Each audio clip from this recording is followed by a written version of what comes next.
Assalamualaikum teman-teman. Pada video kali ini kita akan berdiskusi tentang database management system. Dan akan kita bahas adalah entity relationship diagram. Yang mana ini merupakan suatu tugas yang diberikan oleh kampus kepada kita sebagai mahasiswa. Mudah-mudahan nanti bisa memberikan suatu manfaat bagi kita semua. Tanpa berlama-lama lagi, kita mulai saja ya.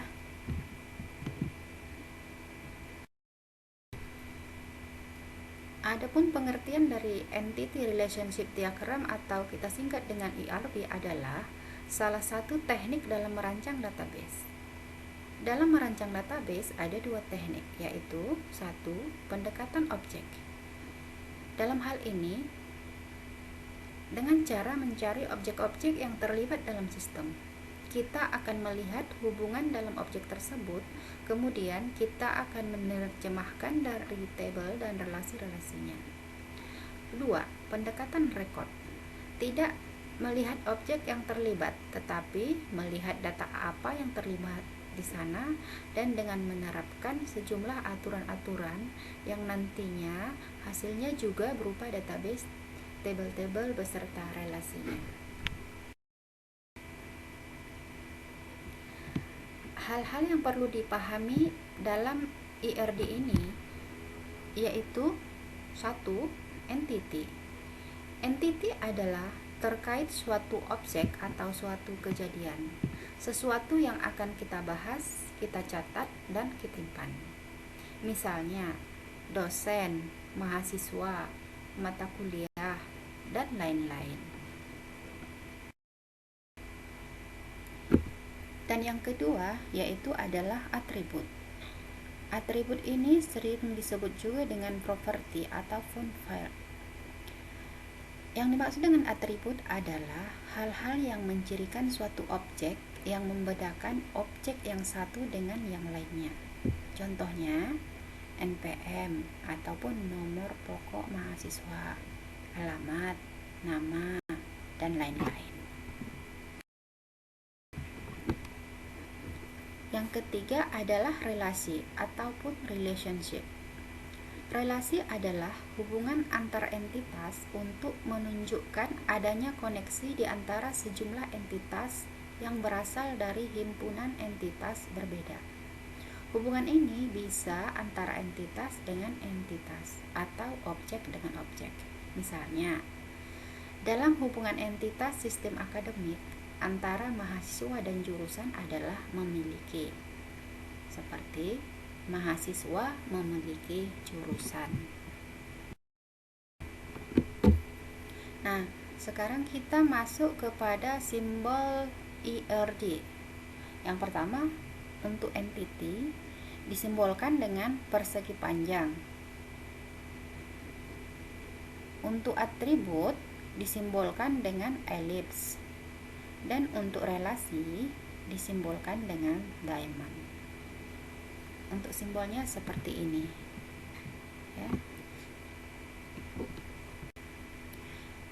Nah, setelah kita memiliki hubungan antara mahasiswa dengan mata kuliah, mahasiswa dengan dosen, maka dalam sebuah entity kita harus memperhatikan yang namanya primary key. Primary key atau kunci utama adalah atribut yang kita pilih di antara atribut-atribut yang dimiliki oleh entity yang nantinya dipakai sebagai penghubung dengan entity yang lain. Entity ini diilustrasikan dalam sebuah tabel, misalnya tabel mahasiswa. Nah, di sini ada atribut NPM, atribut nama, atribut alamat. Misalnya NPM-nya kita buat 1, nama Rati, alamat Jakarta. NPM-nya 2, namanya Budi, alamatnya Bogor. NPM-nya 3, namanya Cantika, alamatnya Banten, dan sebagainya.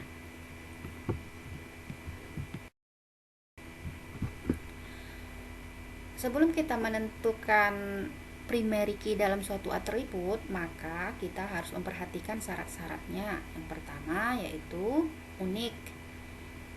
Maksudnya bisa membedakan satu dengan yang lainnya. Yang kedua, minimal. Tidak ada subset yang bisa menjadi primary key.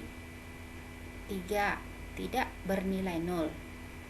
Oke, teman-teman, primary key tidak selamanya nilainya itu tunggal ataupun satu atribut. Namun, kadangkala ada juga yang terdiri dari beberapa atribut dan ini disebut dengan composite key. Oke, dalam simbol-simbol IRD, lambang primary key ini diberi garis bawah seperti ini.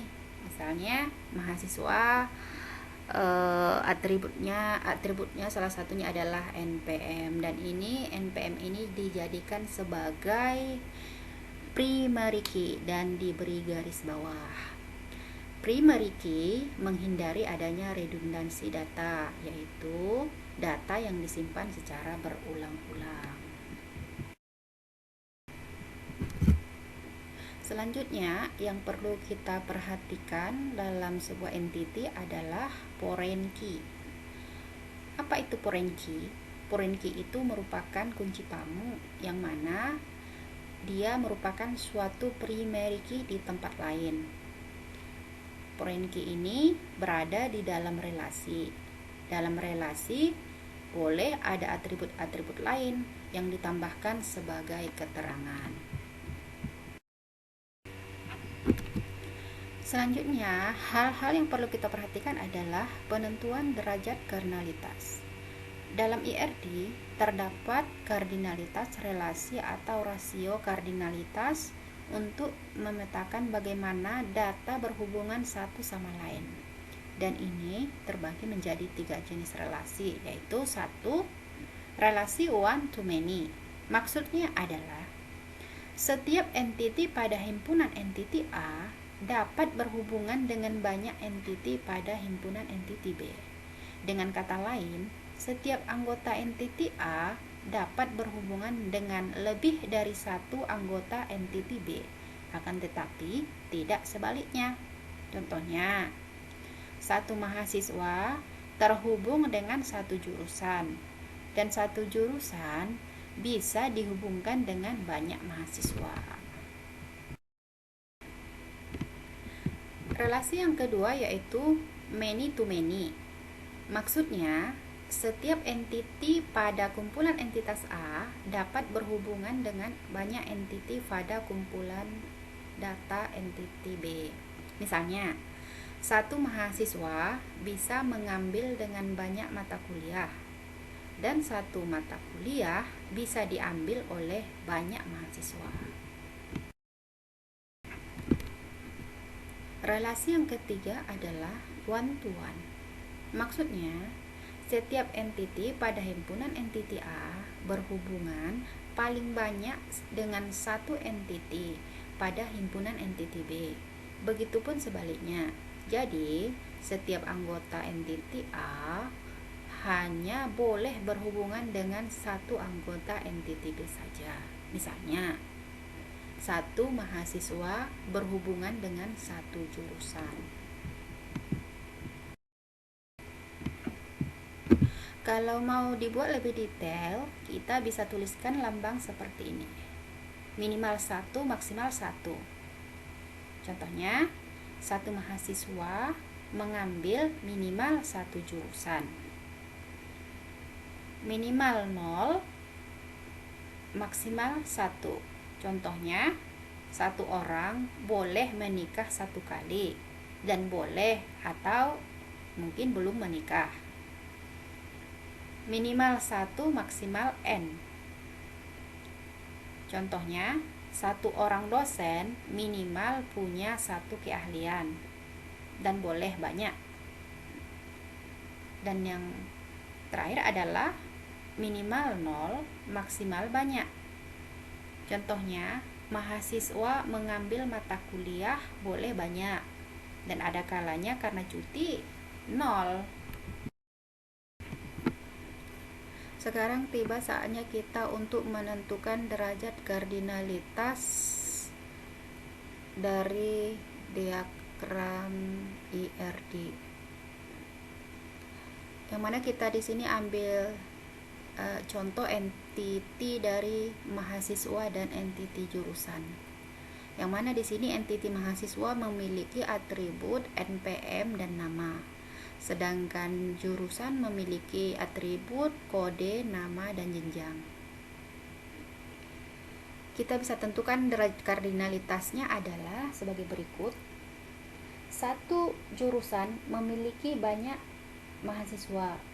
Satu jurusan minimal 0 mahasiswa. Kenapa? Karena bisa saja jurusan itu baru dibuka dan mahasiswanya belum ada. Satu mahasiswa minimal satu jurusan. Dan inilah yang disebut dengan konsep dasar dalam IR diagram.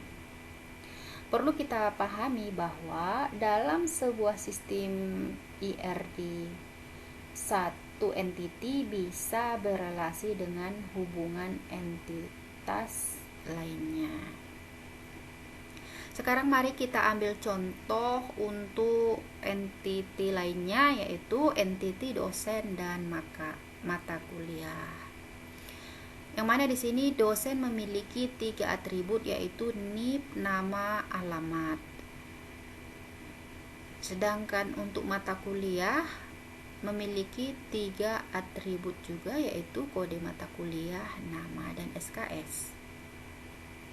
Yang mana di sini telah ditentukan primary key-nya untuk dosen adalah NIP dan mata kuliah adalah kode mata kuliah. Dosen berhubungan dengan mata kuliah dalam hal ini adalah mengajar. Dan bisa kita tentukan derajat kardinalitasnya adalah satu dosen bisa mengajar banyak mata kuliah dan bisa 0. Mata kuliah bisa diajarkan oleh dosen dan bisa juga sedang tidak diajarkan. Itulah yang dapat saya sampaikan pada video kali ini. Kurang dan lebihnya saya mohon maaf. Saya akhiri dengan Assalamualaikum warahmatullahi wabarakatuh.